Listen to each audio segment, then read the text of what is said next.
Let's come to an understanding. Let's come to an understanding. Let's come to an understanding. Let's come to an understanding. I said, let's come to an understanding. Let's come to an understanding.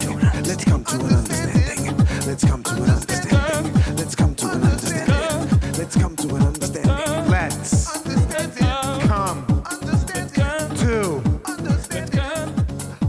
an understanding. We are live. We are back. Let's come to an understanding. Remotes. And you might notice the sound quality is a little bit different. You might notice the sound quality is a little bit different. Can I say cover my flank, cover my flank, cover my flank. Cover my flank, cover my flank. Yeah, that's right. We got gamer headphones. We got gamer headphones. We got those gamer headphones, eh? We're going to get douchey now. A whole new world. Listen, we got those gamer headphones, all right? We're ready for CS. We're ready for some WoW. If you guys want to play some WoW. Hey, man, we're the new sports, dude. The comedians, we're the new sports people. We're the new everything. So we got to be ready. We got to be ready for work, ready with these jokes, bing, bang, into the mic, and that's it. Might I say, I like to bring the web cafe home. Okay, I like to bring that internet cafe energy home with me. Okay, dude. One time I walked into an internet video game cafe by mistake. Dude, the BO was I couldn't believe it. It's on Bloor Street. Have you seen that one? The Gig at Bites or whatever, or Gig at Bits? Yeah, I know. It's on Bloor Street, dude. It's all like black, like garbage bags up. It's like all black, and it's all dark. What do you mean? There's like no black windows? walls. There's no windows, nothing. and it's just a bunch of people playing video games, dude. You go in and just boom, you just walk into BO, dude. Thick, man. They don't give a shit. I remember but they all have these headphones. Oh yeah, they got the Logitech. They got the Logitech. Well, I got to tell you, I wanted to buy Sennheiser, but they were on back order, so I went with the Logitech. But I'll tell you something. When I was 9 years old, I went to Justin Slater's birthday party at a web cafe, and I remember thinking, "This is the coolest place in the world." You just play Diablo 2. That's amazing. All day long. And you thought that was the coolest place, eh? And then, that was it for you. And then I thought I was like, I'm gonna be going here all the time. This is my new spot. Yeah. And then I remember the next week I was like, Mom, can I go to the internet cafe? She's like, no. And then it was never. And then it just stopped. No, the only place that made the video game classy is Tilt on Dundas.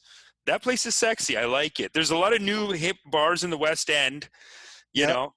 One day, listen, if we can go back there. We got to shout out our Toronto businesses while we can. Amish, though, can we bring our guest on? I think. We gotta bring our guest on. She's waiting. Let's talk about the pen system real quick. Today we got a new pen system, or should we just tell it with Salma? Let's get her on. Yeah. Let's get her on. Yeah, we've got a great guest today. Very excited to see her. Please welcome Salma Hindy to the show. Oh, admit. Yeah, there's gonna be a bit of a lag.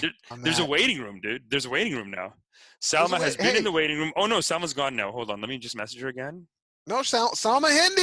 Is Salma Hindy right here? There. Salma Hindy, what's up? Woo! Can you hear us, Salma? Oh, it says connecting to audio. Wow. Okay, we're good. Salma Hindy, ladies and gentlemen. Salma Hindy! Woo! How's it going? Good, yo.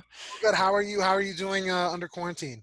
Good. I'm chilling. I'm actually thriving. Oh yeah. Really? Yeah, I feel guilty saying that. Is that rude? No, go ahead. I'm using this as a time to glow up myself. All right. I'm trying to come out of this with more money and less pounds. Absolutely. Wow, love that. How's the less pounds part going? I'm skipping. Let me say. You're skipping. Okay. I want to rework that statement. I want to come out of this with more dollars and less pounds. All right. Yeah. But at the same time, I want to say we stand with you, Boris. Boris, we stand with you. All right. We stand with Boris Johnson. Boris Johnson, man. Soon. We might not like your politics. We might not like your politics, but a life is a life. But we don't want you to die. Yes, but we don't want you to die. Yeah, we don't want you to die. No, not now. Not now. Now's not the time. But Salma, you said you have a timeline for that, Amish? You have a plan? Well, hey, once Corona's over, we'll go back to ripping on him. We'll go back to being mean to him. But for now, we got to call it a truce and say humanity all together. We can't be ripping on him. Yeah, actually, let me just say one more thing. Boris, I like your hair. Wow. That is a very bold statement. That's very cute. That's a compliment. That's nice. Salma, because you said you had to put on a hijab for the thing, I put on a shirt. I said, you know what? I'm putting on a shirt. I said, put on a shirt, Amish. Don't be an animal. Thank you so much. this is like one of those campaigns where everyone in Toronto just puts on a hijab. They're like, wear a hijab day in solidarity. That's you, but with your shirt. Somehow I was this close to wearing a hijab, and I was like, she might just yell at me for that, so don't do that. I was like, is this rude? I don't know. So I said, go with the hat. Honestly, no, it's fine. I speak on behalf of all Muslims, and I say it's fine. Thank you. Wow, I got the approval on that. That's incredible. That's really big. Look at you, the Hindu-Muslim connection right here. It's finally happening. This is where we're making it. Yeah, we're creating alliances on this podcast. Yeah, we need to do that. India's going wild right now. On there's a lot of tensions between the Hindus and the Muslims in India, and it breaks my heart. Yeah, and we need to show them firsthand that that's not what we do. That's not how we do it, guys. We're not on Zoom. We roast each other on stage, but never no, it's never lives. Okay, so never Salma, physical. One thing first though, I want to say me and Amish have a new system because we've been accused of talking over our guests quite a bit. Okay, and we don't want to do that. We want to change our ways. Okay. All right. So we have a system. It's called the pen system. Where if you want to say something, put your pen up. Just put your pen up, and then we'll relinquish the floor. Okay. Do I join in on that? Yeah. Yeah. Just have a pen ready. I have like a perfume, like a small perfume. Man, you just one upped us. No, what a flex. I said a pen. What a flex. That's so much prettier than a pen, dude. It's like a gold-plated. Yeah, what kind of perfume is that? That's a nice perfume. It's a really nice perfume. It's called Olympia by Paco Rabanne. It's really good. Salma Hindy, even in quarantine, the perfume is right there. She's ready, this girl, eh? The perfume is right there. I haven't showered in 5 days, but I did put on a shirt, so I do feel good about that. No, Salma wants to... All right, I got my pen. Okay, what do you want to say something? No, I'm sorry. Okay. I'm just throwing my pen up. Salma wants to smell good for the Zoom call, and I appreciate that. We really appreciate it. Hey, Salma, you want to get yourself something to drink? You want to have a wine or something? Go ahead. Go ahead. You got something? I got water right here, so I'm good. Did you just offer her a glass of wine? Yeah, I did. I was like, Amish, she put the hijab on for the show. What are you doing? Come on, now you're offering her a glass of wine. Can I please say that Amish has a track record of trying to corrupt me? He was the first comedian to offer me weed. Okay, here it comes. Yep. Hey, so I don't discriminate. You know what? I was parking at near Yuck Yucks, and I get out of my car and I see both of you, and then Amish literally almost aggressively offers me weed. He's like, "You want some?" I was like, "Is this the high school experience I never had?" Well, listen, Salma, I'm glad you're saying it. Amish is a bad person. Hey, I'm trying to build that bridge, guys. I'm trying to build that bridge. It sounds like that was an act of Hindu nationalism. Actually, What? To me, that sounds like an act of Hindu nationalism.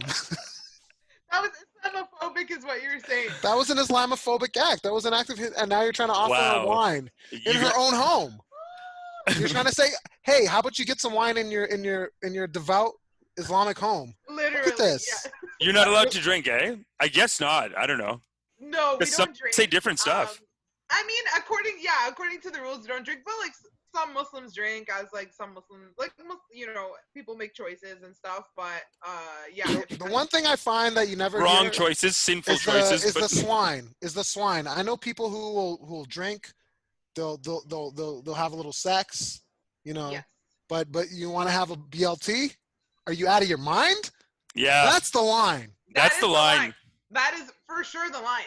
I recently have started eating. So growing up, we were never allowed to eat gummy bears because it has gelatin in it, which is an extract of pork, blah, blah, blah.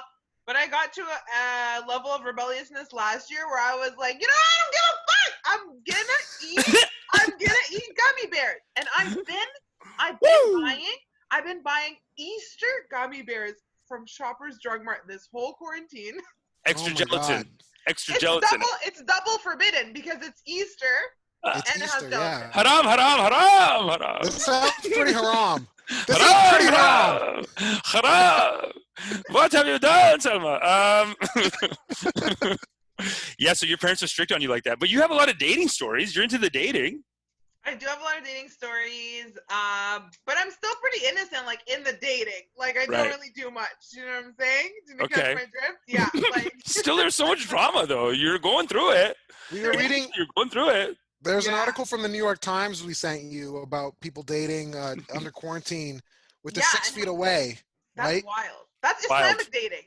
That's Islamic. I was gonna say, has much changed for you? Has much changed for you, Salma? No, much has changed. Nothing has changed 6 feet away. All that this has done is really widened your net. Yeah. Exactly. Because now we're all on the same playing field. God is testing. One up me. God is testing. God is making everyone religion. Yeah, that's true. Exactly. That's why I'm really thriving in this quarantine, because I'm like, wow, not so easy now, is it? No. Yeah, you're ahead of the curve. You're like, yeah, I've been living like this. Wow. Exactly. I got experience. I can't believe how many people are having financial trouble or like job issues and they're blaming it on Corona. And I'm like, man, you got fired months before Corona. You know what I'm saying? Like, you weren't doing good before. Don't blame it on the Corona. No, I gotta say something. Say something. I have friends who are making more money because of this. I have a friend the other day in Quebec. He's like, I think I said this on a couple episodes ago. He's like, yeah, man, I just applied for like $1,000 from the Red Cross. Came right in my account. Woo! I'm like, you're up this month. Gummy bears, baby, gummy bears. Month. Get them. It's raining gummy bears. It's raining gummy bears. He's like, are you going for your CERB? Are you getting that $2,000 from the Gov? And I'm like, I don't think I qual. And he's like, try it out. Try it out. Oh man, my roommate sent me this meme today that was like, my paycheck being deposited into my bank account this Friday, looking at my last paycheck that's still there, and it's like, God, like, we're not spending any money anymore. Like we're just like always at home. You know what I mean? Yeah. Also, you can e-deposit your check through your web banking app. I don't know. You could let this person know. You just take a picture of it, and your app will do it. Yeah, I haven't reached that level of technology yet. Who are you with? If you don't mind me asking. I'm with Scotiabank. Oh, they got it. I'm with Scotia. I'm with Scotia. Really? Whoa! Hey, connections all over. Right? Recently, I opened an account with CIBC as well, though, for credit card reasons. But my sister's at CIBC. You don't have to get deep into it. You know what? We probably shouldn't announce who we bank with on the podcast. Say that again. You guys were both talking. I missed it. Sorry, pen. I got my pen up. Oh, right. Okay. I said we probably shouldn't be announcing who we bank with on the podcast. Oh, right. No, I think it doesn't matter. You only have like 3-4 choices. It's fine. But Selma, he cut you off. What were you saying, Selma? What's like the wisdom in opening a bank account at 2 different banks? There's no wisdom. You do one bank at a time. You're wasting money. No, there's a lot of wisdom in it. Drew has 2 cell phones too. He's wild, this guy. Shh, don't talk about my business. No, this is more concerning. This is a little more concerning now. Listen, let's just put it this way, Salma. I'm not applying for government benefits, okay? I'm not sucking on the teat. Selma, Drew pays for this high-end gym in the middle of Toronto. We have a $20 a month at Home Fitness across the street. This guy pays like $80 for some Donald Trump gym in the middle of Yorkville because he wants everyone's hot there. So this is the kind of spending issues. You know what I'm saying? First of all, let me correct a couple things here. Let me correct a couple things there. It's $180, okay? Amish? I put a little bit more than that. Did you cancel it? Did you cancel your membership? No one's going. What do you mean? No one's going to the gym. It's on pause. But cancel. Okay. I'm saving that money. Of course, you're not charging me to not go to. Oh yeah, sorry. What are your hours this week? You never know with Equinox. Quarantine? This guy's Equinox yeah. gym? Okay. I heard about this gym, by the way. My trainer was telling me about it. Yeah. And how everyone there is hot and a celebrity, and they just drop money. And you know what? This explains the weed outside of Yuck Yucks now. Why? I'm just inferring to your secret business. Me? No. Your cell phones. No. I have other reasons for having 2 phones. Okay. Amish is trying to. Amish is trying to paint me in a certain light. I'm just saying financially, but actually, I'm glad you brought that up, Salma, because if the listeners go to budmail.com and use my code AmishFlower, they can get a discount on some weed, and the weed will be delivered to your house. So Just a little something to think about. Maybe if have a religious background or you can't smoke in public. And maybe that's the issue. This fine. is Order it here, it Hindu comes to the house. nationalism. This is Hindu nationalism. Hey. With your gummy bears, and some weed. Yes, Hold yes. on, we got These are the address temptation. something These are here, the though. temptation. Yeah. Amish, we got to address something here because Salma, you keep bringing up a pivotal moment in our comedy careers. Oh my which God. was the night where you and Amish Oh, had God, the why? roast battle at Yuck Yucks. And Amish hadn't started preparing for that roast battle until I think 3 hours beforehand That's not true. at his apartment with me. How dare you? Oh, is that not true, Amish? How dare you? Is that not true? Because Salma, Look, I think the performance spoke for itself. You wiped the floor with the man. You tore him down. You tore him. You debased him. You debased him. And as someone who's looking for Amish to always get his, I loved it. I got. Oh, it was Drew's favorite day. Drew loves to attack me for no reason. At least this was appropriate, Drew. Not like you attacking for no reason. You ripped and you dipped. You ripped and you dipped him. It was a rip and dip. To be very fair, we were the first roast to go up that night, right? Yeah.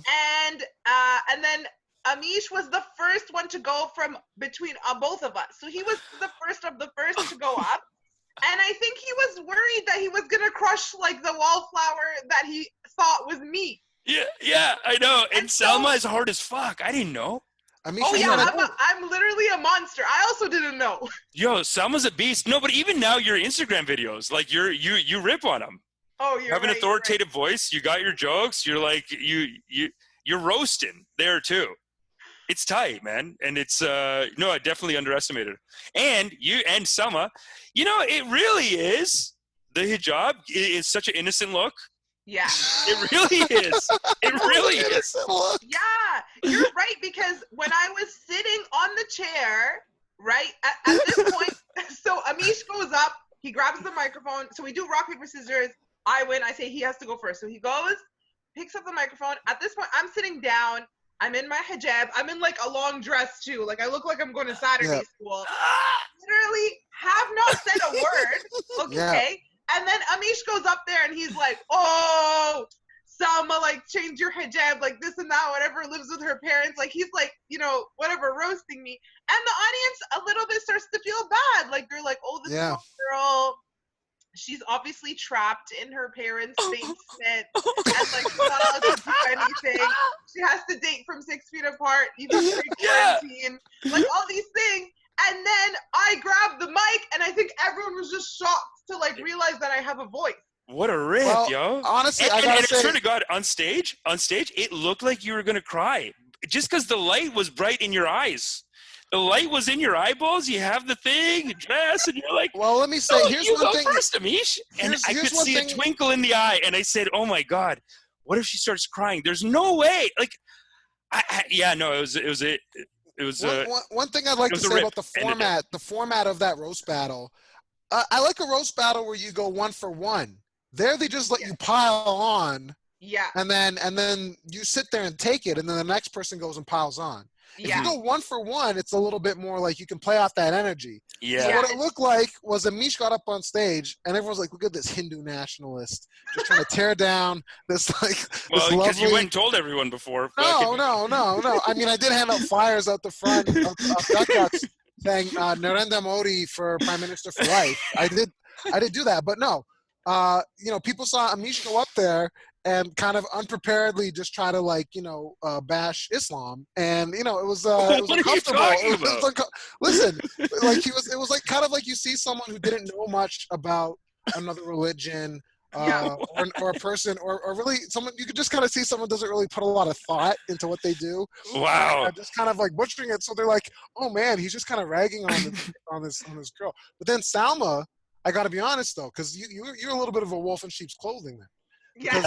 Even at your car, you were like, I hope my jokes aren't like. You said something that was so like innocent too at the car. You're like, it was like weed. Oh dear, no.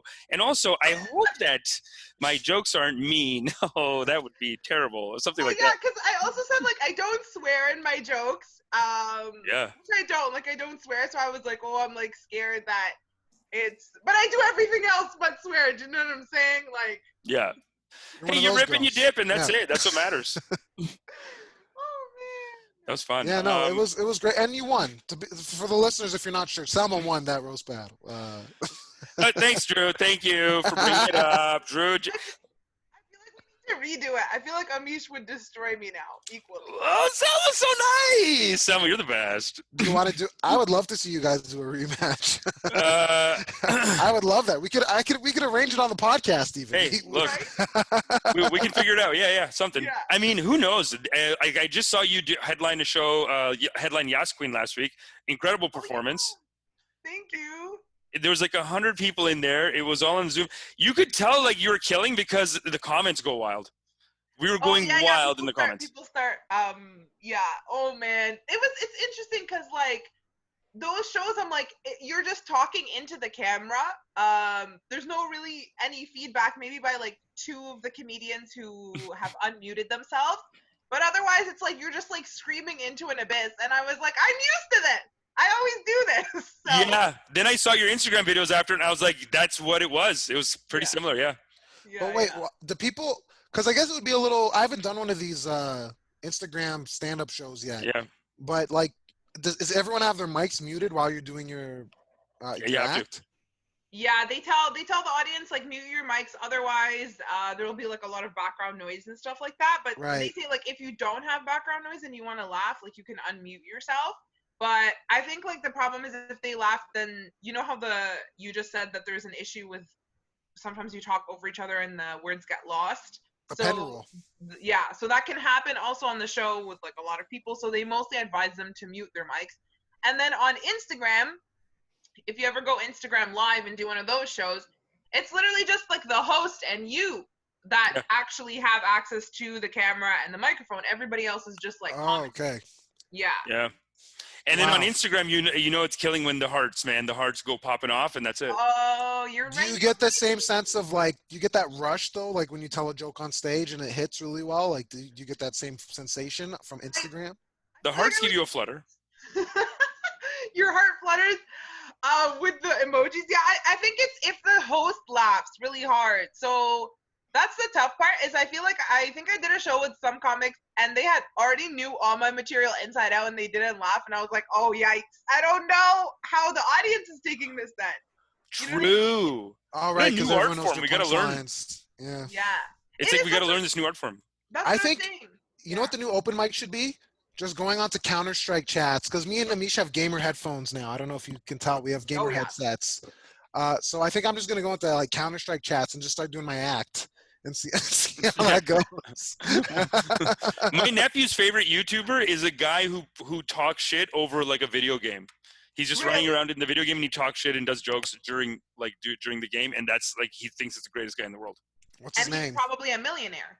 Probably a millionaire. Yeah. This is the new world we're going into. It's really forcing all of us to be like this kind of person now. We got the headsets. Yeah. Man, my ex-girlfriend stole this from her work, but Drew had to pay $60 for his.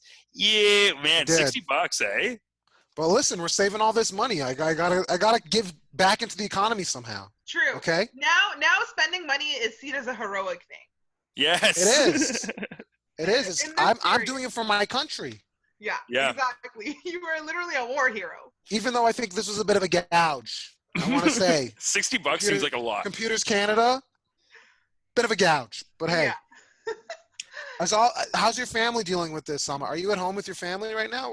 No, I'm actually with my roommate. I was thinking about going to visit my parents and stuff, but then I was like, I don't want to bring like Toronto germs to their doorstep. You know what I'm saying? Yeah, no need. Like all the dirtiness of Toronto. Like I've been around much more than them. So, but my parents are like they're at home. My mom is such a homebody, so she's like thriving. But my dad is like restless. He doesn't know what to do with his newfound time. He literally went into like a YouTube conspiracy rabbit hole. Of course. How old is your dad? He is 70.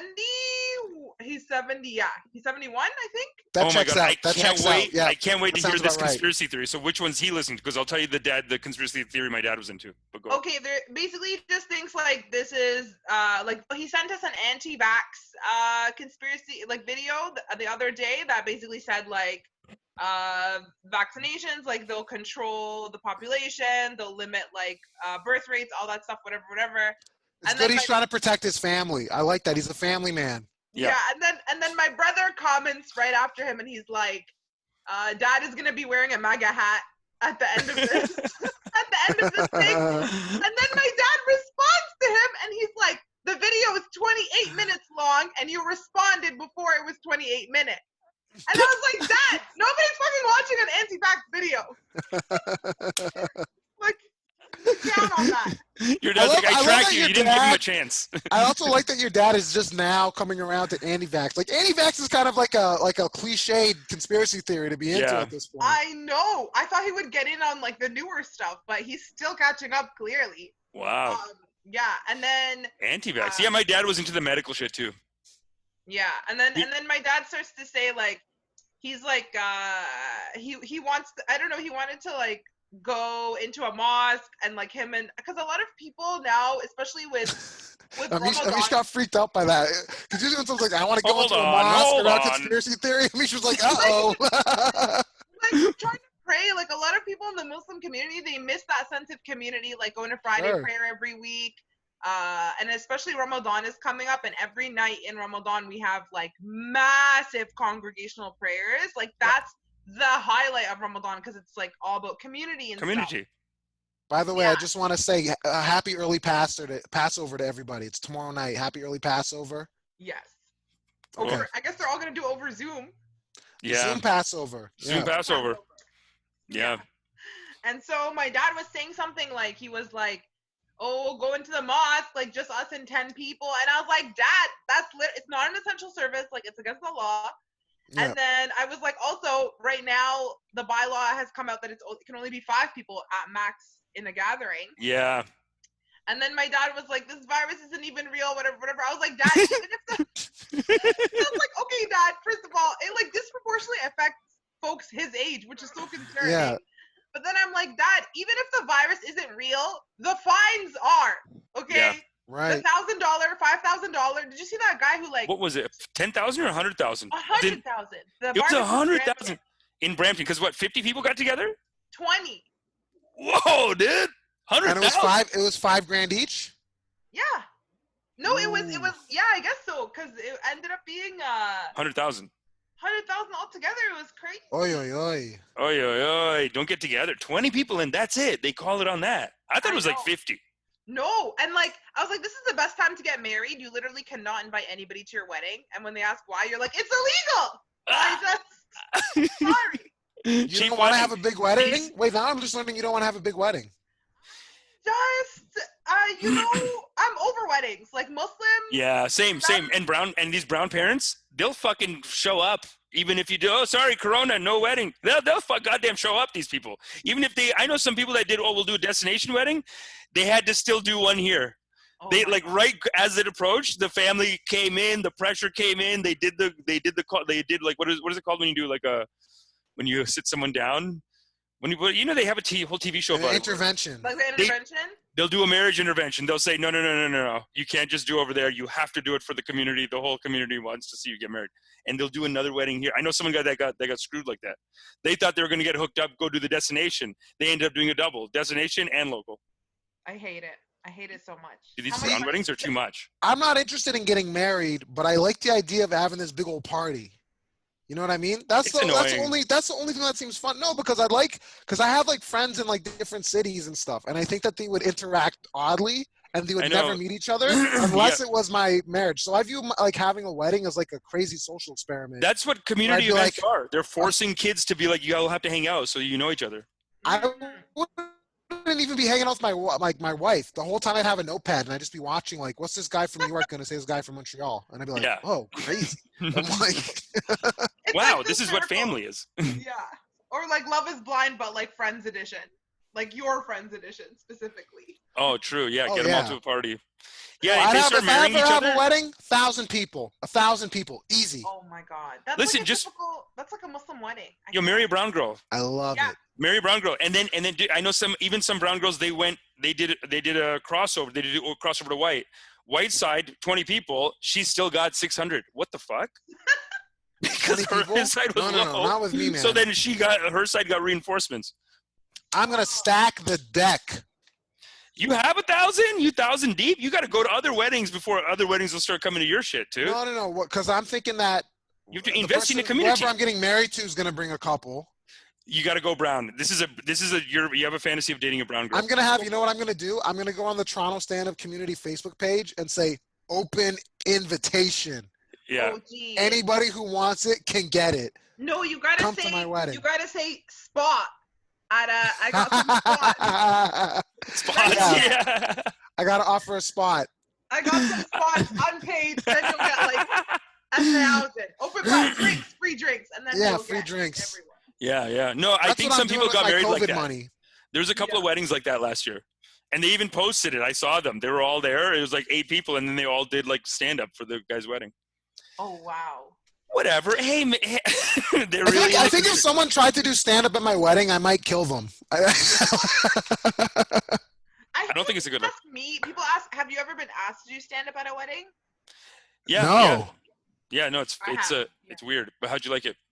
I've never done it. Like, I'm just always like, what am I going to do? Talk about myself on your day?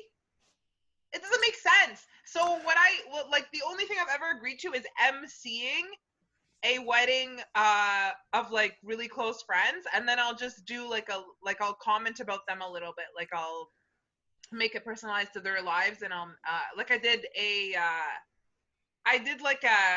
almost like my own vows to like the bride and groom, like a congratulations message. But the groom was a software engineer. So I did a lot of references to like software engineering, a lot of like technical terms, and the bride is dentist.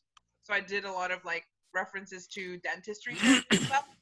And then they loved it. I was like, oh, this is so lame. Like if I ever did this in a comedy show, people would be like, go back to grade 1. But they were like dying. They loved it.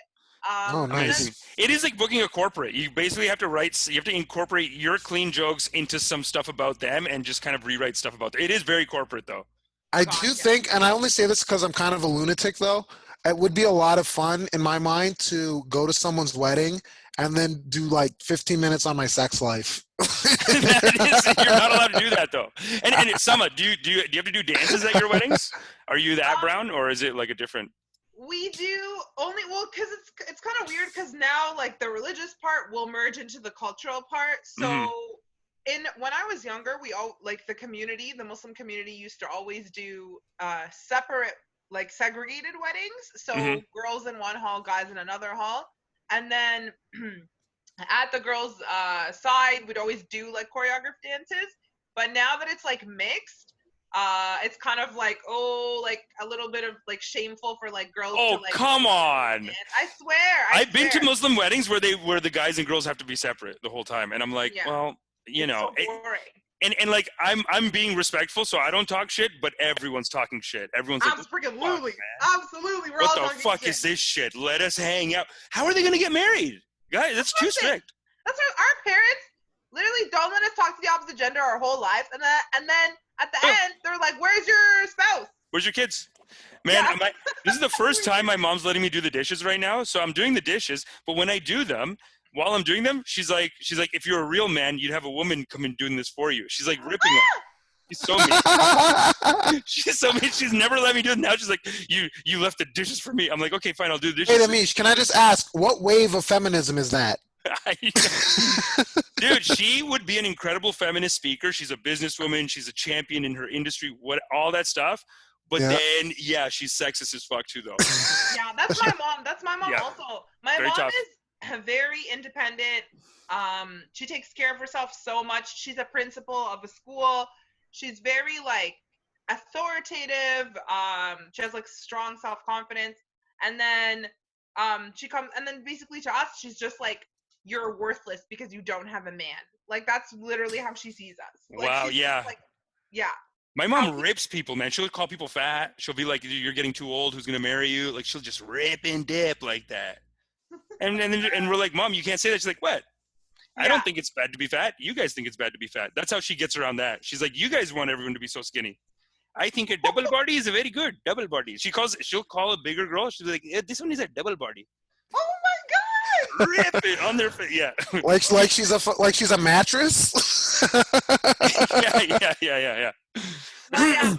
My my sister last year was going through a divorce, excuse me. And Oh my God. I was like the only one who was supporting her. And then me and my sister, we get along really well, and we're just like sitting in the kitchen, and then my mom like walks in, and she's like, she's like, I don't know what I did wrong with raising both of you. My mom does that. She's like, may God guide you. And I was like, why? For having cereal? Like, literally, we're just existing.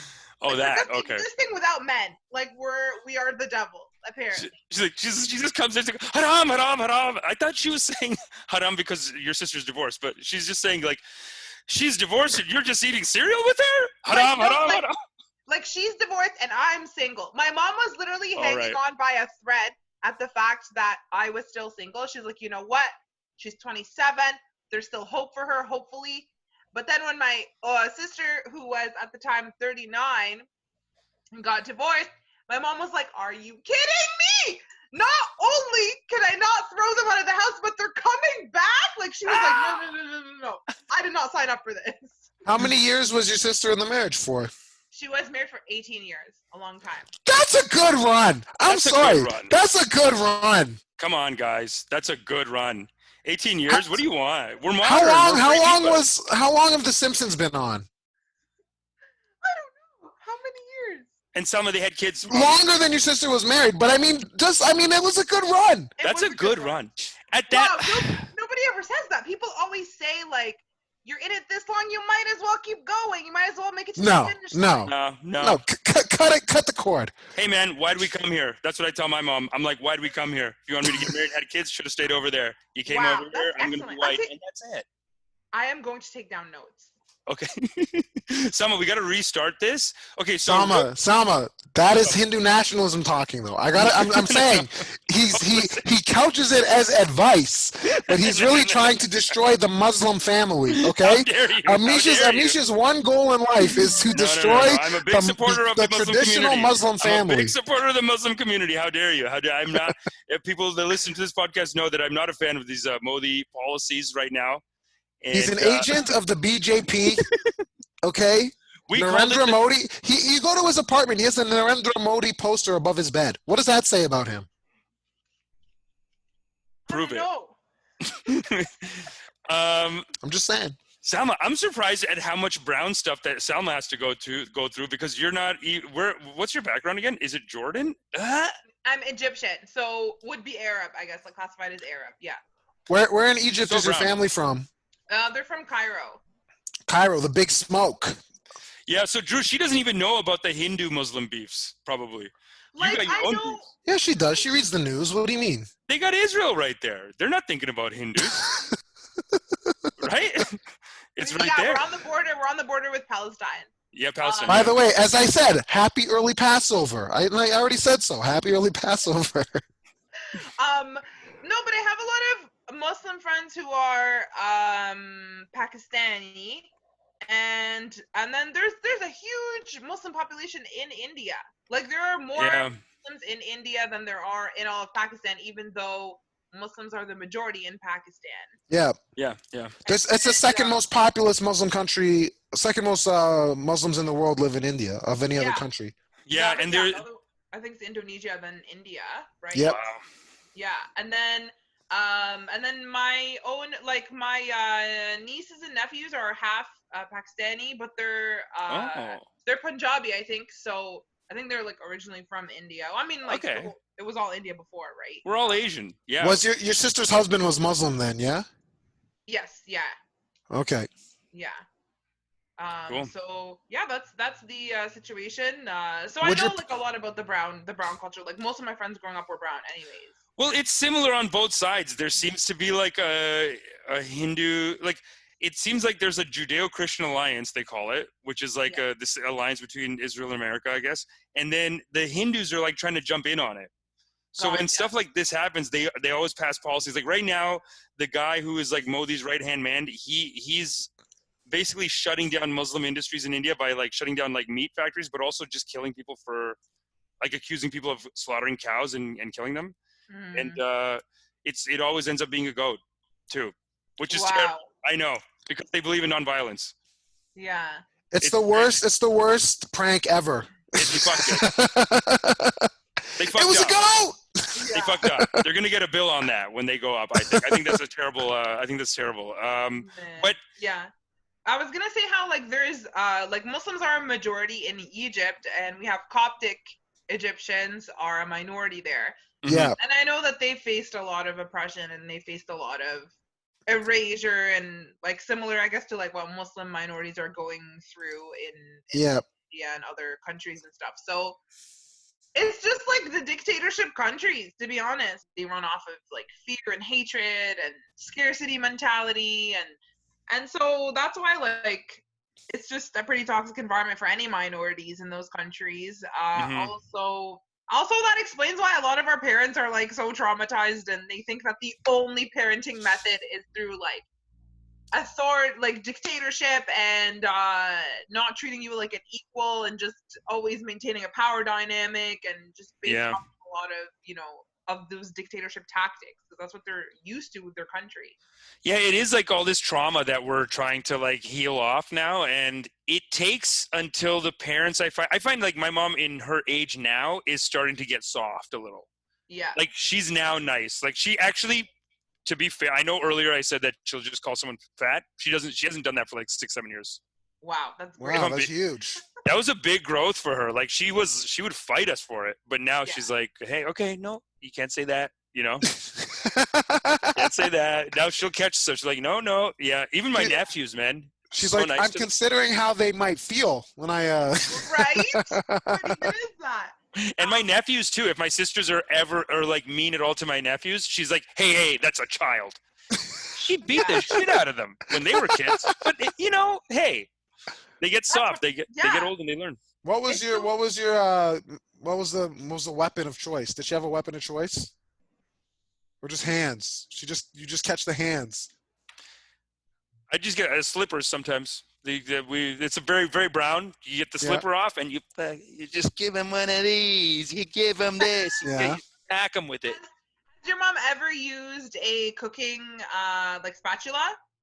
No. They got soft by the time I was born. What's that about? Did you ever have the spatula, Salma? Yeah, my mom would. That's like if she was ever, but it was mostly a threat. I don't think she ever really used it. It was like she would chase us with the spatula. Okay. Yeah, those are like early memories. I remember when I was talking to my therapist about like getting hit, and I was like, no, but it was when I was much younger. Like it's definitely not. I was like, no, they stopped now. She's like, that's even worse. That's literally worse. Those are your developmental years. I was like, oh. You're like, listen, I remember every blow, every strike, but I mean, I was 6, Hey, they're good people. As soon as I turned 10, they stopped, and that's nice. That's what I'm saying. Once she realized I could take her, she eased up. Yeah. One time I pushed her back real hard, and she backed off after that. Yeah. So, nice people. They're ready for a fight. Even when I lived in India, that's what my parents sent me to India to learn. They were like, go to India for 2 years because you're so soft. Oh, wow. Softy boy. When I went to India, I just cried every day. Every day someone did something. And I still came back soft. But when I was there, man, they're ready to eat you. I got to the airport in Bombay one time. I was like maybe 13, 14. And these two guys were like, we're going to empty this kid out. Like I got in a cab and it was like 2 con artists and they just drove me around and were like, we're going to fuck you up, little shit. No. Give me all the money. Yeah. They were fucking, they're like, first they were trying to tempt me into go to like a hooker. I love this like, story. Yeah. I should have known. Like one was like a tiny guy who just did the talking and then this huge guy's driving. Right. And they kept driving me in circles and they're like, come on, man. Don't you want to drink? Don't you want to party? And I kept saying like, no, I just want to see stuff and go back, whatever. Look, I'm 13. I'm 13. I don't know if I should drink or do drugs. But at one point. Well, now you know how I feel, but keep going. Okay, tell me. Except I'm not 13, but keep going. Tell me if this is relatable. So then they just go down some like weird like dark alley where it's just them and a bunch of older guys like that. And then the big guy gets out of the car and just starts breaking stuff. And then this guy, and I'm like, what's he doing? What happened? And this guy goes, he's mad because you won't party. He's mad. He's mad now. He came out, we got children to feed and you won't goddamn party. So he's pissed. What do you got on you? And yeah, it was a shakedown, man. Oh my god! I know, right? That's so unpredictably intimidating. How old were these guys also, Amish? Were these guys like 50? Like, They were Yeah, like at seriously. 45. Oh my god. They were both 45, and I was like 13, and they were ready to take. They were I'm like, just imagining being a grown man. I hope I never arrive at this point in my life where I'm a grown man and I have to like intimidate a 13-year-old. Feel Hey, man. better Money. about yourself? Yeah. No, just for cash, just to be like, what do you got? Dude, Run it's, it. hey, it's a Run your grind over there, pockets. man. Even when these guys call me from the CRA, they're on the phone. They're like, hello, Mr. Patel, you have to pay right now. I'm always like, brother, I know you got to hustle, but it's not going to work. But brother, hey, you're in a tough spot. You got to get that money. It's fine, dude. I'm not going to ever give you money. But I always give them a little shout out. You're like, I empathize, but not today. Oh man. No, Okay, no. but I realized that everything that our parents do is like all centered around them not wanting to see our emotions, because they have like spent their whole lives silencing their own emotions, that the second you display emotions, especially like as a boy, if you're sad or you're soft or you're crying, they're like, stop it right now, like we can't see this, like man up, or like so whatever, you're over exaggerating, you're being dramatic, or this and that. They just, that's why like if you ever tell them like, mom, I feel this way, they're like, nah, like they just can't handle it, because they've denied emotions in their own selves for so long that it makes them extremely uncomfortable to see somebody else like express it. Yeah, we know this guy who he had to tell his parents he was gay for 3 years. For 3 years he said no. What do you mean, he's like, no, but I am. They're like, no. He came out of the closet, and they just said no. Like, how would he do it? Like, every time he saw me, he'd be like, so you know how I'm gay, right? He'd be like, what? Sorry, what? And like, I told you 2 years ago. I'm like, no, you never mentioned that. Well, that's what they do, this thing where they go, stop talking crazy. The devil's in your head. Stop it right now. You're not. This is not in our family. Like, they just told him for 3 years. Like, no, you're not. When did they have the, no pun intended, the come to God moment though on that? When they were like, oh, I think he is. Was he like making out with a man in front of them, being like, this is not a bit. This is honestly, yeah, my queer friend, she's Arab. She's not Muslim, but she's Arab, and I mean it's still very cultural, like homophobia. And she was saying how like the concept of coming out to your parents and your family and your community is such a privilege that's mostly afforded only to white people. It's not afforded to people of color. And she was saying how like she tells her mom like, I'm gay, and she's been queer for a few years and stuff. And her mom just kind of is like, she's not mad at her. She doesn't like get like yell at her or try and reprimand her or anything like that. But she just kind of tells her like, keep it to yourself. Like, stop bringing this up.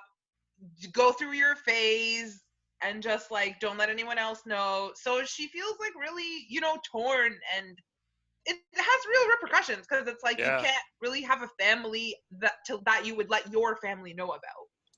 Yeah. It I is. mean, I don't know if it's just like white people, because I think it just depends like how progressive your family is or what kind of like household. Well, we're all getting there. It's all slowly getting there. Like now, we're always surprised when someone comes from India and they're like just recently we had 3 women talking with my mom in the same room, and all 3 of them were saying like, because my mom's like 70s and they were like 50s, so they're in their 50s and they're talking about their kids, and they're saying, my kid marries a black guy. No problem. Yeah. Don't even worry about it. And my mom's sitting there going, oh, okay, yeah. And I'm like, what do you mean? You're racist. They've improved. You learned something. I had to tell her. This is again years ago. But are you looking at your mom? Were you like, very off brand? I gotta be honest. I was like, Mom, really, mom? Are we doing a rebrand? Is this a rebrand? You're doing a rebrand, but but that's how they change, right? Like like she's listening to them and she's being like, yeah, I guess we were being unreasonable.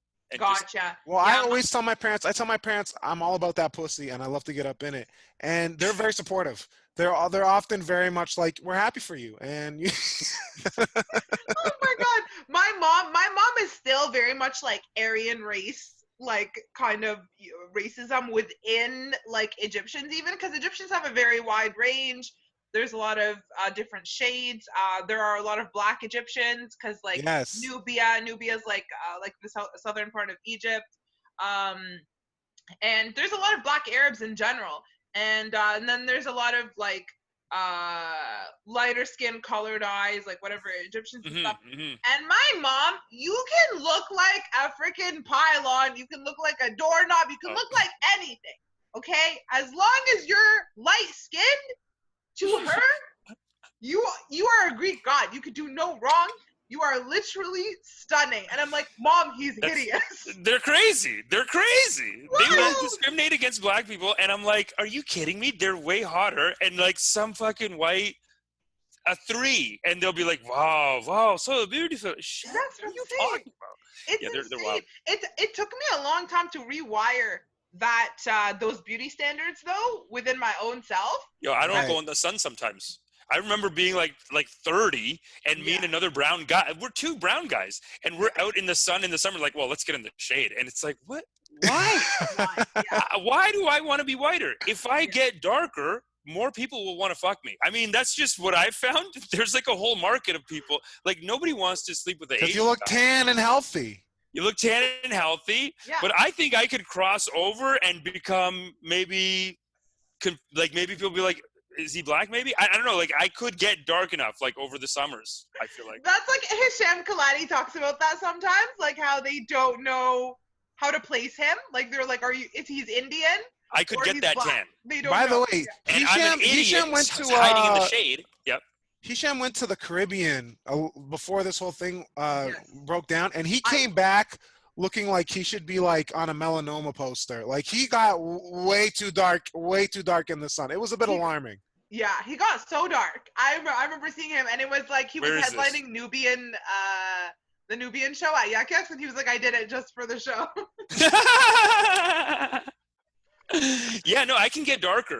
He went like 5 shades idiot. darker. He went like 5 shades darker. It was a bit alarming. Drew, that's the move. I'm an idiot over here looking like an Asian. What am I doing? Statistically, I'm on the wrong side of it. No. I gotta be honest. Numbers are not with the Asians. Amish. You don't want the UV rays are not good in the long run. Okay, it's very these are short returns. All right. Okay. But we don't take them the same way, and also like we need vitamin D. You know what I'm saying? Yeah. I feel like if you wear sunscreen, but you tan, it's like a safe tan. I just made this up. Well, Salma, you can just drink Sunny Delight. I don't know. That's a WhatsApp university fact. Yeah.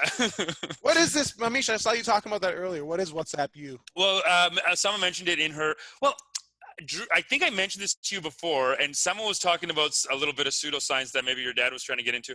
My dad is also very much into pseudoscience. My mom too. And on WhatsApp, you can get great little diagrams and explainers saying like, here is the cure for corona, something like that. You know what I mean?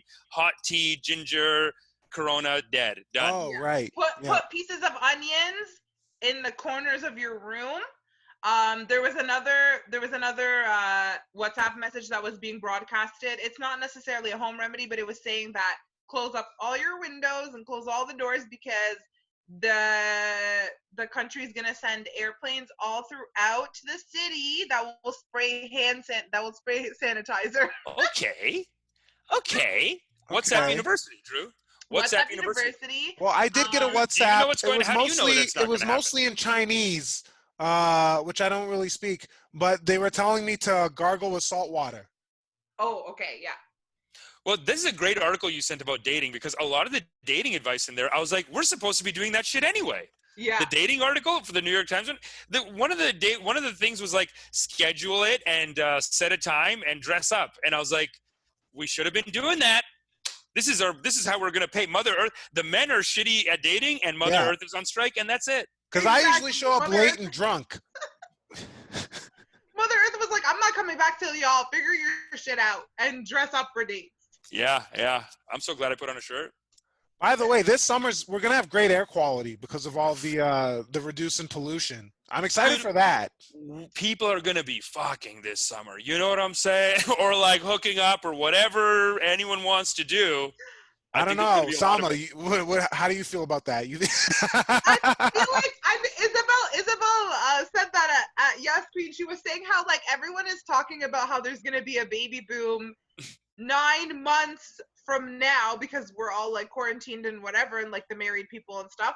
But she's like, we don't I use think there's condoms, gonna and be no one's gonna baby use a condom. Yeah, Yeah, but she was saying, she was like, I think there's gonna be a baby boom 9 months after the quarantine ends because like all of that energy that's like pent up the second it's like released, she's like, Tinder's just gonna crash. And then she's like, we're gonna need to like roll it out, like have the married people out first. They have like a different energy, and then you know. Yeah. But Well, I feel like do you think that we're gonna go back to normal right away? I think people are gonna be so traumatized that they're gonna like even if they do go out, it's gonna be like in phases. Like they'll go to the parks first a little bit, and then they'll leave, and then they'll like, you know what I mean? I Like, think they're gonna go out and be like. It depends on the type of person you are, though. Because if you're someone who was like going every day nonstop before this happened, and you just got the brakes pushed on you, you're just revving that engine. You're just at home revving that engine. Are you describing me right now? I was starting to rip and dip, Salma. I was starting to hit these dance floors. I was getting in the game, Salma. You don't understand. And at a time like this, God does this to me? What a test. it really is a test, right? It is, yeah. It's testing your faith. Are so anxious and stuff too, because like for the first time there's not enough distractions and they have to like sit with their own selves, and they're just like, yeah, we're not used to that. Yeah, I've been meditating a lot of good meditations out there. I like the suggestions they had. I like that you can see the Louvre. I'm gonna check that out tomorrow. I put it in my schedule. I don't know if you guys are scheduling. I scheduled a little date for myself at the Louvre. Yeah, it was in the article that you sent. That they like some of them are going on, like they just sit at home together and they go look at the Louvre in Paris. Like you just look at pictures of it? No, there's like a walking tour they made. Gotcha. Even in Toronto this week, they did an hour-long, what's it called? Cirque du Soleil did a show. Oh, wow. I mean, I don't know if one of them had Corona. Now that's fucked. Let's hope not. But anyway, they all did their show on YouTube and they just live streamed it. Wow. Yeah, these meditation coaches. I did a meditation with 800 people in it, like last Sunday. That's wild. How was that? It was incredible. Are you meditating, Selma? I'm supposed to be. I bought that app Headspace like last year, and it's like a year is coming up, so I'm like, bitch, you better make the most of it in this final month. You know what I'm saying? Yeah. Like you paid money, but I need to start doing it more. But I would love to do more guided meditation, like where they give you activities and make you like envision things, and I love those ones. The things that come out, I'm like, I had no idea. Salma, we gotta do mushrooms. Oh my God, I'm so haram. I'm haram. Why, Amish? The mushrooms? Because the meditation, like, it comes out if you focus and if you concentrate, whatever. The mushrooms are like a guaranteed. Like, you can do it guided too with the guy, and like he'll take you on a journey, man. It's wild. Really? Salma, don't do it. Is it scary? Well, here's the thing. If you see a monster, this is what they all say about the mushrooms. They're like these sacred medicines. I love she says, is it scary? And then Amish goes, well, here's the thing. If you do see a monster, which is a good chance of. You will. There's a good chance because you're going in and you're facing your shadows. That's the kind of whole point of it. You're going in and facing the parts of your subconscious mind that you're afraid to deal with. Gotcha. Maybe stuff from your childhood. Kind of like a good loving kindness meditation. Have you done the loving kindness ones? No, I haven't done it yet. It's like a great, it's like this guided meditation where, like one of the ways to do it is you have to think about someone that's making you mad. And then you have to like, it basically takes you on this guided thing to love them and forgive them for all of it. And like and part of it is like, you have to picture them as children. And if it's a good guided meditation, like you have to picture them as children, you have to see what happened to them that traumatized them, that made them act the way that they're acting, and then you have to like live in that love like it's a velvet blanket and just live in it. But if you take mushrooms and you get guided correct, you could just jump in there. But with the good loving kindness, I'll send you some. Yeah, please send me. Loving kindness is the top meditation. It's like one of the best meditations in the game. I'm such a noob with meditation. Like I just started last year, and it's just the Headspace one, which is just like focusing on breathing. It's so hard. Those 20 minutes are like 6 days long. Like, it's really difficult. Yeah, it is hard when you start, but there are different schools of thought that say that it should be fun and you can do like movement with it. Like tantric meditation is all like it's like they recognize your body as a part of your instrument. So it's not just sitting calm. It's like even Wim Hof. If you ever do a Wim Hof thing, he makes you breathe so wild and intense that it's its own form. It's like cheating meditation, because the normal meditation it's like boring, right? But Wim Hof is doing stuff where he's like, where he's like guiding you. He's like, breathe in, out, and like you have to go like 30 and then hold it and whatever, and it forces you into the meditation in like a back door, because it's like Gotcha. Like it counts though. Even the Taoists, they have a lot of stuff like that. Yeah, Yeah. They believe that it should be fun and effortless. and be sure it's loving kindness and not the hateful destruction meditation, because that is another one. That's another one. Yeah. Oh, Or not very the different results. anti-Islam, not the not the haram one. Not the haram one. Not the haram, Not the haram one. No. Well, there's like weird sex ones too. There's ones that people are like, okay, I'll take you. It's like ASMR, and like they're like, I'm gonna take you on a journey where you will find your soulmate, and like it's fun. Interesting. Wow. There's a lot of them. What's like your most favorite meditation experience? Okay, the best meditation is this guy Ramana Maharshi, and he basically does this thing where your meditation is you have to keep asking yourself who's thinking that, and you just go on. It's like this new form of like, it's called the headless meditation, where you are looking back on who yourself as the watcher of something. Yeah. Have you seen the movie The Headless Horseman? It's kind of like that. It's not like it's a Sleepy Hollow. Yeah, like that. Yeah. It's like Ichabod Crane, like that. Yeah. It's magical. It is magical in that sense. It is very similar. It's like you look back and then you don't exist, so you can't feel suffering. You're just and in Islam and in Sufi, I don't know how much connected Sufism is. Yeah, Sufism. Yeah. I don't know how connected it is, but they have Rumi? a very similar Rumi. Have you seen those Rumi dances? Yes. I think that counts as meditation too. See, that's what I mean. Like the meditation. Is that don't the have to be whirling boring. dervish? Whirling Yeah, dervish. those are like kind of like a trance, right? I guess like would that be a physical meditation? Yeah, like physical. I think they count, but they have a similar philosophy that's about like you are not you. You are just a vessel for the Most High universal source. Yes. Or Yeah. God or Yeah. whatever. They definitely So do. it's like it is like a very weird thing where you're like you just keep asking yourself like who's thinking that, you know, or like you're looking back on who's the person perceiving this, and there's nothing there. Yeah. But it's like but you become the universe. Yeah. I remember we did like I have such limited experience with therapy, with meditation, but the experiences that I do have like stuck with me. Like the one time I did one that was like a fear meditation. It was maybe like half hour long. It was a guided one that was like, imagine like the scariest person in the world to you. Like, what are you feeling? Blah, blah, this and that. And then it was like, imagine someone's looking at you and you're the scariest person in the world to them. Like, what are you feeling? Whatever. And like all this stuff that came out, I was like, it was like your unsaid fears, like everything from your subconscious. Yeah. And then there was one that we did in it was at work. Like it was kind of like a team, whatever, a binding like activity. Wow. And they made us do this meditation that was like kind of also like looking at your own self, and it was like, imagine you don't have a religion or a job or a status or whatever, or this and that, whatever. Who are you? I was like, I don't know. Picklick. I was like, oh, my whole identity is just based off of those things. Yeah, that's but I think we're talking about the same meditation. Okay, that's the one. It is. It's like a removal of your identity. And you know what's really similar is in Game of Thrones. Remember the headless cult that they found? Did you watch Game of Thrones? Yes. When was this? It was like in the last seasons. Like, what's her name? The daughter joins it. Arya Stark. Okay. Yeah. Oh, yeah. Okay. They're kind of doing like that is influenced by this kind of meditation, and it pops up in different places. There's Tantra. There's Taoist. There's like Taoist philosophy. There's Chan Buddhism. There's Zen Buddhism. They all have a similar thing where it's like you're not your identification with the good stuff. It's also good. Like you're gonna have to suffer for every good thing you suffer, so you become like just a vessel. It's very powerful. I like it. Love that. Yeah. Wow. Drew, is that where you saw this podcast going? That's usually where it goes, honestly. That's why I've kind of checked out. Is it really?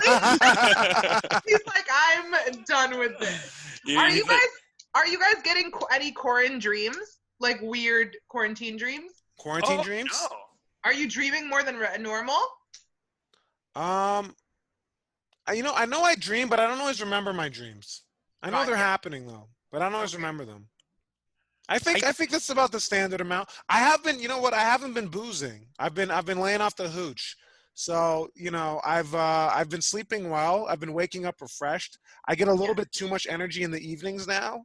and Okay. I start shadow boxing. But I'm pretty good. Yeah. Yeah. I had a really stressful dream this morning about how I was picking up 5 people from 5 different households in my car, and I was like, this is illegal. And the whole dream I was stressed about how I was gonna get arrested. I was like, we were like going to a restaurant or something, and I was like, I don't know.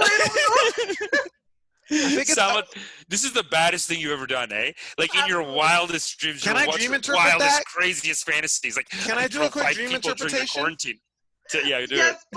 please. I think the dream interpretation is, as some comedians are saying on Instagram, we're living in a police state right now with the quarantine, right? Yeah, these are your we're living anxieties. in a police state, and I think that the pressures of living in a fascist police state that is now Canada is compounding into your subconscious. Yeah. So you're thinking that, I just want to go about live my life normally, but now you got the 5th person in the car, and it's not working. It's not working. That's my on top of the quarantine, do you have seatbelts for all of them? Wow. No. Yeah, that's what I was thinking. I was like, 6 people can't fit in my car. Yeah. No, is it a Corvette quarantine. also? Can I ask, is this car a Corvette? No, I'm not even creative enough to like think up a good car for myself. You know in your dream, can you have a Corvette next time? Salma, let's program that in. I'm gonna make a note of that. Let's meditate it in. Just go in the meditation, program in. Okay, what kind of car do you want? What do you want? Yeah, what do you want to be whipping around in? What kind of whip do you want? I don't know. Can we pimp your ride? Basic. Can we pimp your ride? Yeah. I mean, not your real ride, but your dream ride. Let's pimp it. I see you in a Volkswagen Tiguan. Really? It's a Volkswagen. I don't know. I love that response. I don't even know. Volkswagen's kind of hot. He didn't say a minivan. Listen, a minivan would be an insult. The fuel economy alone. The fuel economy alone. Salma, it's German. Okay, I'll look into it. We will, yeah. Volkswagen Tiguan. I think, Salma, I don't think that's a diss. I think that's actually a good look for you. That's a good one. Okay. Yeah. What are your dream cars?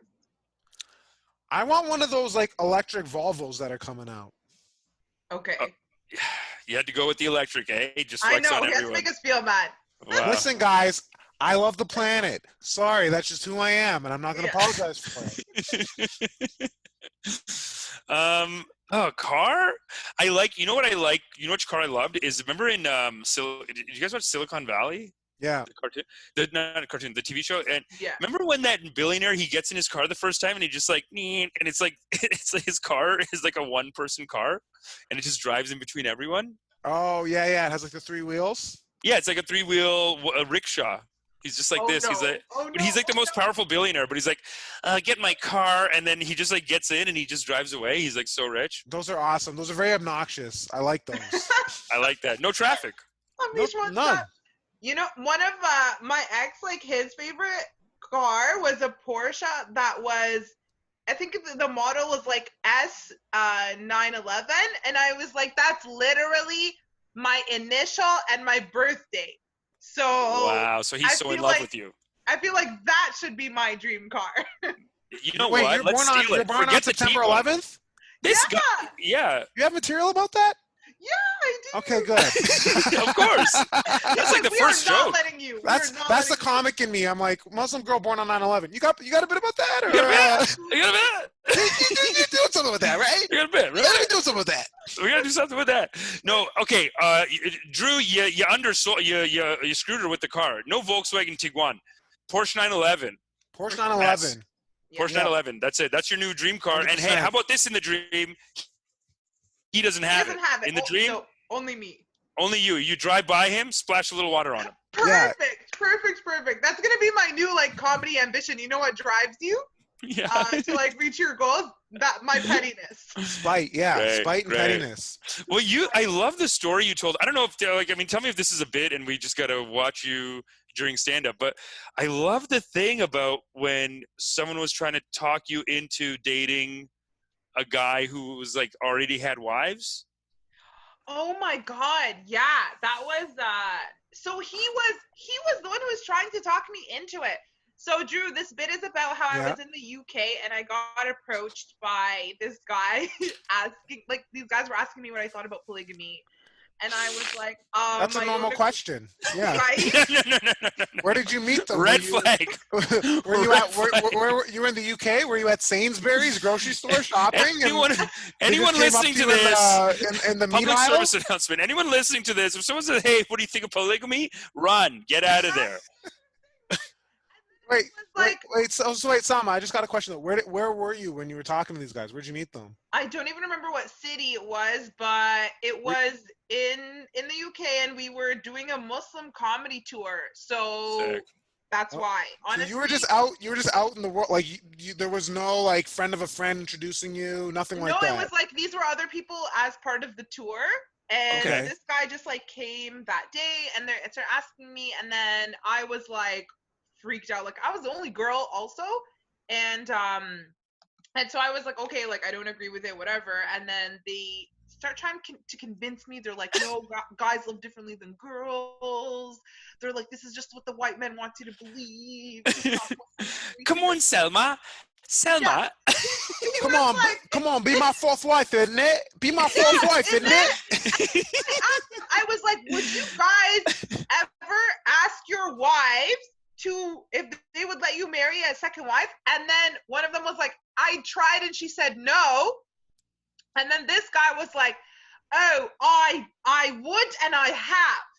I would and I have. Like he made sure to repeat it a few times. This guy's like, I'm a pimp. Literally, I'm freaked out. I'm trying to like change it, whatever. Anyways, turns out one of them had 3 wives, and this guy had 2 wives, and he was trying to gauge if I was down to be his third. Wow. Third wife, dude. I was so shocked. And by the end of the whole dinner, like they kept trying to convince me and whatever. By the end, they were like, did we like move your like the needle? No, by the way, hold on. Did we move the needle? By the way, Salma, I just want to ask, how was the food? Did they pay for it? Eat that day? Did anyone eat? I could not stomach anything. What'd they get you? They got like, oh my god, no, they got a bunch of food. It was like a lot of Chinese? No, it was like I think Arab food. I'm gonna say. Yeah. But did they pay at least while they're trying to make these? They paid. Yeah, they did. They forked out their own quid, right? They spent their own quid. It was too much. And then afterwards they were like, the messed up thing about this is that when Salma finds a man, she's not even gonna want to share him. What the hell does that mean? No shit. Okay? They're calling you selfish? Is that their way of like? Wait, you're not gonna loan out your husband to other people? They're literally calling me a selfish whore. Was what they were saying. I was like, and then they were like, it was so messed up. They're like, love for your brother what you love for yourself. And I wanted to ask them, would you share your wives though? Do you know what I mean? Honestly, it sounds like it. These guys sound like they're into human trafficking. I gotta be honest. No, they're not. Anyway, so I got back to the hotel that day at like 2 a.m. I was so traumatized. I journaled this whole entire thing for like an hour and a half because I was like, I don't know what to do with this like event that just happened to me. And then a year later, that same guy comes to town. He's an artist. He's like a singer. He comes to Toronto. Come on. It's always the singers. It's always the singers. I always say that. Know better. It's always the singers. Right? And so he comes to Toronto, and my friend tells me, she's like, you need a really cool guy. You need a guy like him. And I was like, girl, let me tell you. Wow. Was he 2 wives or 3 wives? Looking for a third or looking for a fourth?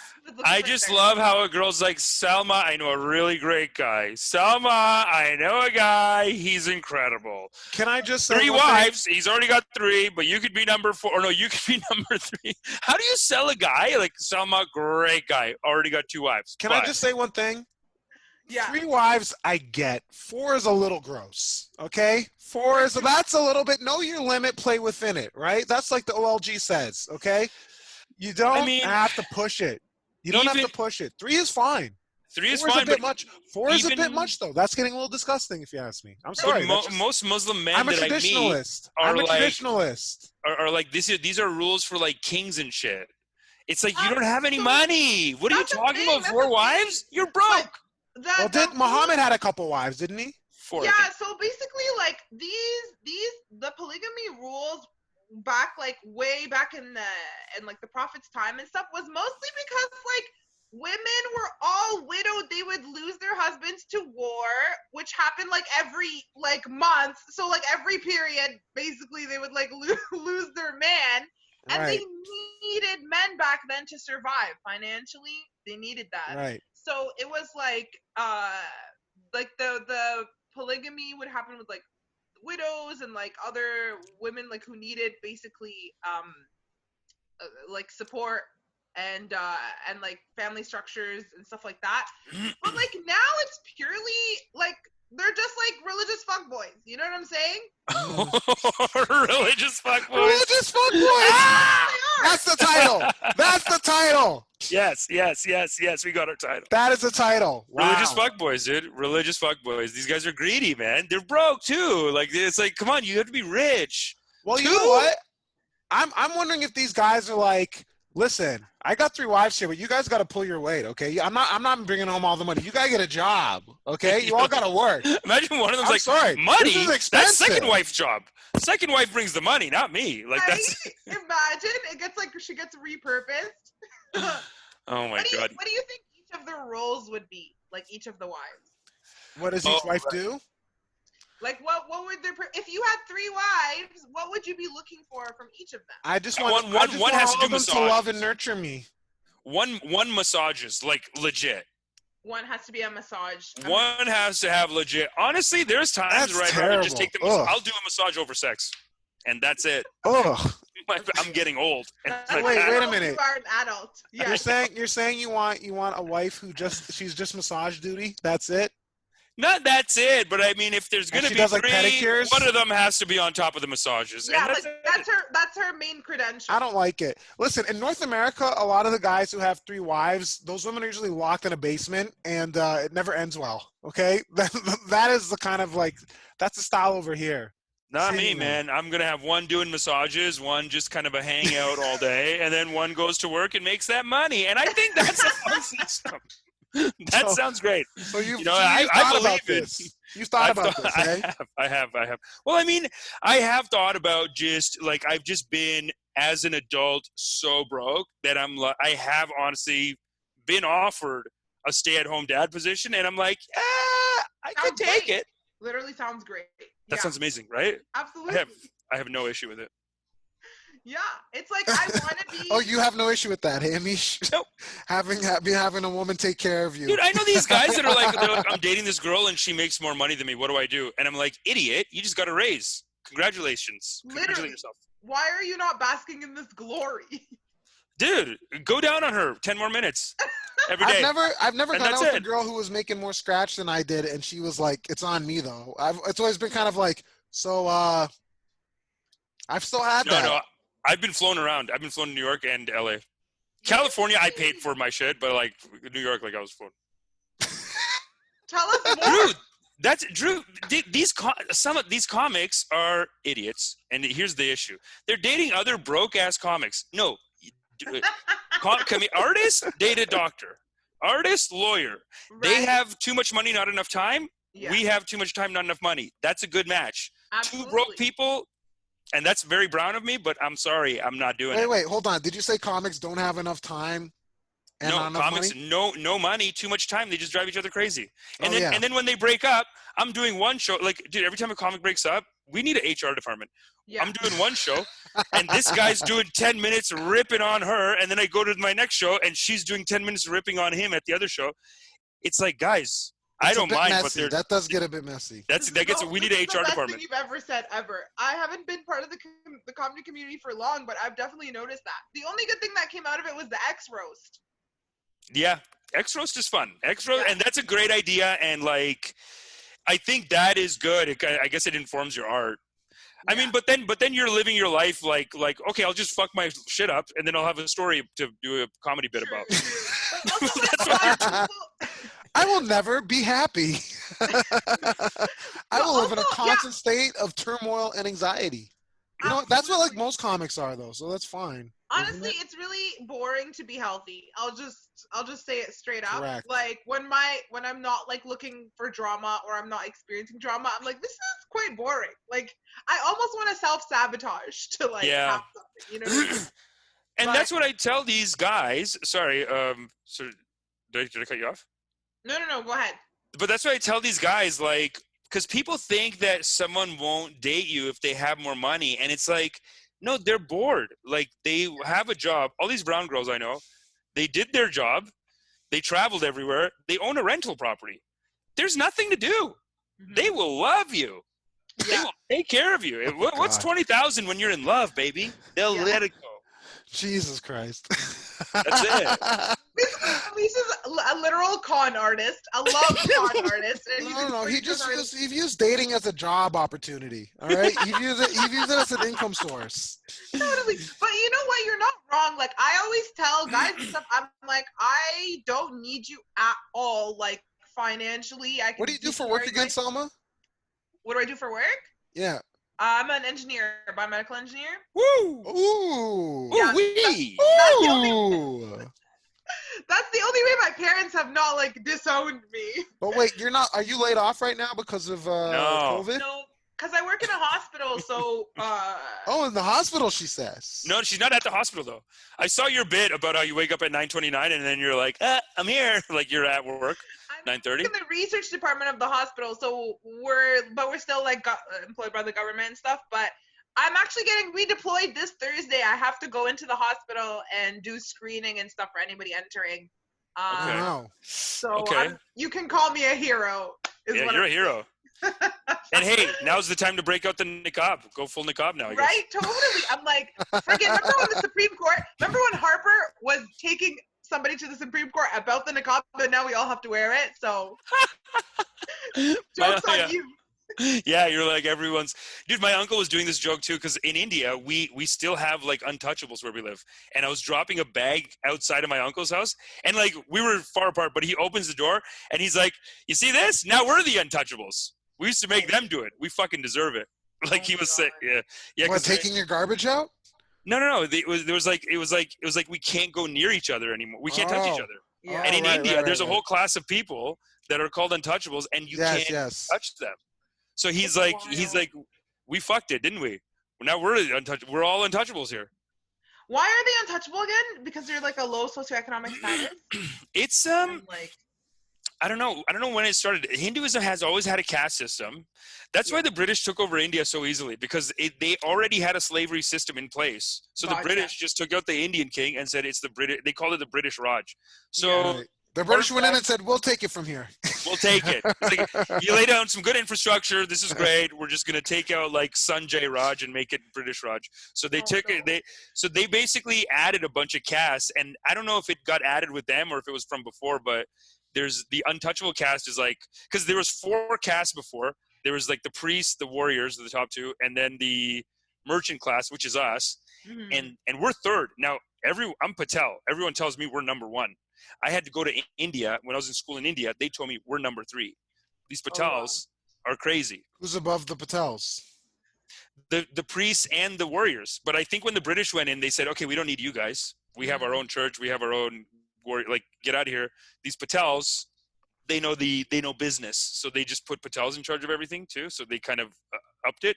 Yeah. And then there's another class that does like menial work. And then below that, now there's an untouchable. Like, they're technically not supposed to be untouchables though. For like, it's been abolished for like 40, 50 years. But whenever I went, they were always there. God. And they'd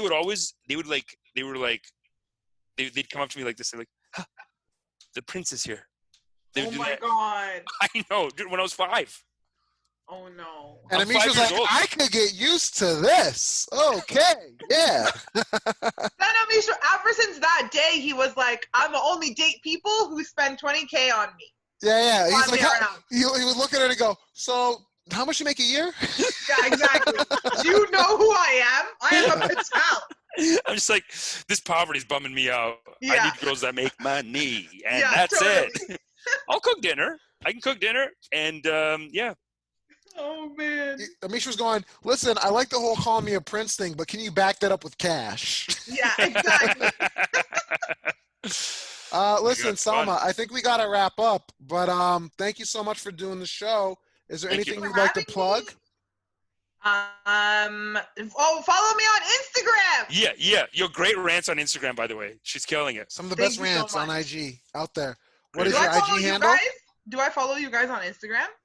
would Well, hope you will so. now. By the time this comes up, we'll do it. We'll do it. We'll Okay. figure it out. I I will think do it. I so. will find I you. think we're at it. I'll add it up on Instagram. But this will be on Instagram. Your handle? It's just Salma Salma.Hindy Hindy. Sick. Okay, sick. Yeah, great rants, and it's growing. Thank you. Yeah, people are bored, and I am capitalizing. Yeah, sports are done, so we're it.